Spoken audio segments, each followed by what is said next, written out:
acharam desse canto desse passarinho? Não é lindo? Pois é, esse passarinho aí, ele é chamado de Irapuru ou o Irapuru. Tem esse canto maravilhoso. E hoje nós vamos estudar uma lenda, certo? Que é a lenda do canto do Irapuru. Uma lenda muito bonita que conta uma história muito especial, certo?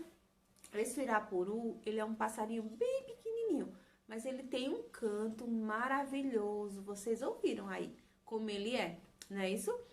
Então, essa história da lenda do Irapuru é uma lenda indígena.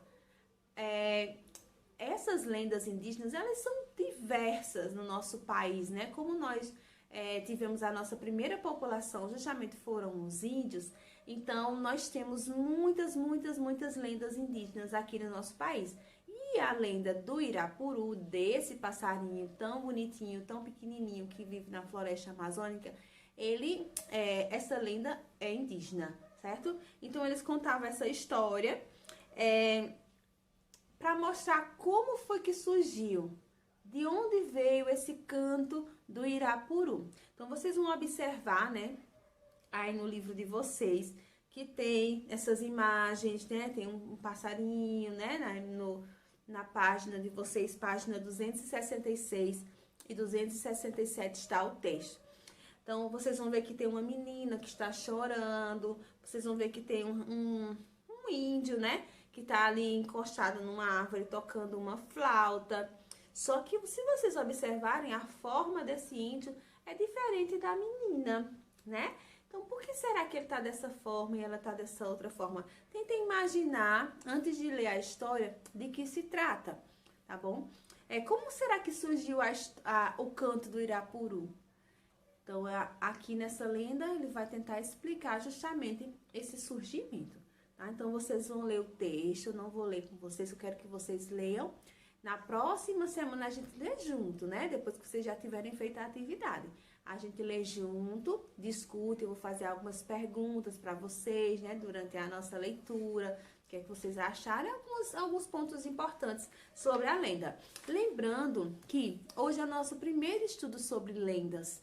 E lenda, pessoal, um pouco parecido com um mito, né? Porque são histórias inventadas, né? Criadas, né? Que vão passando de geração em geração, que vão trazer tipo um ensinamento, né? Uma moral, e que também tentam explicar coisas que acontecem no nosso dia a dia, como aqui, por exemplo, tá querendo explicar o canto desse pássaro, de onde surgiu o canto desse pássaro. A gente viu lá nos mitos que a gente tinha a explicação de como surgiram as estações do ano, de como surgiram os males da humanidade. Então, a gente foi vendo nos outros mitos o som do eco, né? Lembram o som do eco, aquela flor do narciso? Tudo isso vem se mostrando pra gente a partir dos mitos, que eram as explicações que as pessoas davam para as coisas que aconteciam. Como não tinha experiências científicas, aí eles criavam essas histórias para passar para a gente diversos ensinamentos e tentar explicar algumas coisas que aconteciam na nossa realidade. E a lenda é a mesma coisa.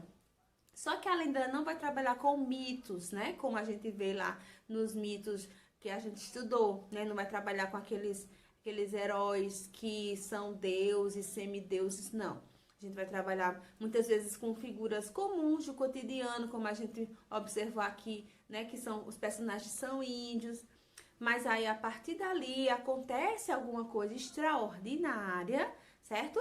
Uma coisa que faz parte da criação humana, que se cria aquela história, é uma coisa extraordinária, e a partir daquela coisa surge um novo elemento, né? Como nesse caso é o canto do Irapuru, tem a lenda do açaí, tem a lenda do guaraná, tem a lenda do milho. Tem várias lendas que tentam explicar como surgiram esses elementos da natureza, tá bom? Então, assim, essa é uma lenda, a lenda do Irapuru. Vocês vão colocar o título da atividade no caderno de produção textual, certo? E vão responder as questões que tem até a página 270. São 17 questões que vocês vão ler, tá bom? E são, assim, tranquilas de responder. Vocês vão ver que dificuldade. O texto ele é super fácil de ler também, ok? Então, essa é a nossa primeira parte da atividade. Nossa segunda parte é o seguinte: vocês vão fazer uma pesquisa. Não é uma pesquisa na internet, não, tá bom? É uma pesquisa em casa, com os pais de vocês ou com os avós. Vocês vão fazer uma pesquisa, vão perguntar a alguns familiares de vocês. Ah, se não tem ninguém sabe em casa, manda um WhatsApp para uma avó, para uma tia, mas eu quero que seja algum familiar de vocês. Então, vocês vão perguntar uma lenda, que essas pessoas vão contar uma lenda para vocês. Peçam para elas gravarem um áudio, ou então elas contarem assim oralmente a lenda para vocês. Né? Como vocês, acho que todo mundo conhece uma lenda. Se perguntarem para mim, eu ia dizer, mas eu não vou dizer agora, né? Na nossa aula de correção, aí eu vou falar das minhas lendas que eu conheço e tal. Então, peça para eles contarem uma lenda. Aí você vai ouvir aquela lenda e vai escrever com as suas palavras no caderno, tá? Então, escreva essa lenda bem direitinho no seu caderno, que quando for na semana que vem, aí vai ser o momento de apresentar a lenda que vocês pesquisaram junto aos seus familiares. Tá vendo que atividade simples? Então, fazer a primeira parte, que é da lenda do Irapuru, caderno de produção textual, responder as 17 questões. E a segunda parte é falar com algum familiar para saber sobre alguma lenda que ele conhece, né, que alguém contou para ele. Você escuta, ou pessoalmente, ou por um áudio de WhatsApp, escuta aquela lenda e vai escrever aquela lenda com as suas palavras, tá bom? Não pode ser uma lenda que seja já da sua cabeça. Você tem que ouvir e você vai anotar aqui, né, no caderno de produção textual essa lenda e vai dizer de quem foi que você ouviu, quem foi que contou essa lenda pra você, porque eu também vou querer saber.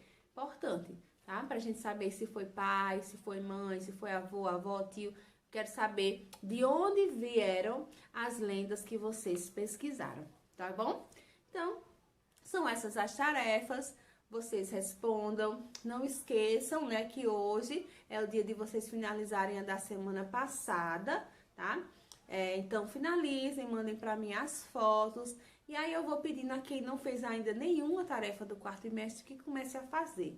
Porque eu já tô quase encerrando as tarefas de quarto bimestre, tá bom? Então, acredito que a gente só tem, no máximo, umas 2 semanas de tarefas que eu vou enviar para vocês pra gente finalizar. Então, não deixem acumular, porque senão fica pouco tempo para vocês conseguirem colocar tudo em dias. E aí, como o quarto bimestre é o último, não tem mais um tempão pra frente para eu esperar vocês refazerem e tal. Então, procurem fazer direitinho, tá? Então, é só isso, gente. Um beijo, fiquem com Deus e a semana seja bem abençoada, bem proveitosa, tá? Tchau!